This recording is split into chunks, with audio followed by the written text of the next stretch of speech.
Welcome to MPcam. This 30-second tutorial video will show you how to set your FTP service setting on your MPcam camera. You can at any time during this video click the pause button. To begin, start by clicking the camera options button. Select the FTP Service Settings feature. Enter your FTP server location. Enter the FTP username. Enter the FTP password. Enter the FTP upload folder name. Click Test button to confirm if settings are correct. This will take several seconds. Please wait.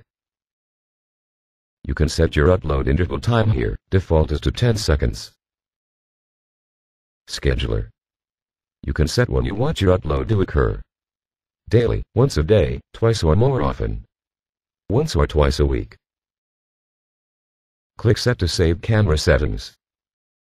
Click back to return to camera viewing window. This concludes the MPcam instructional video on FTP service settings. Be sure to check out other MPcam short videos regarding additional camera features.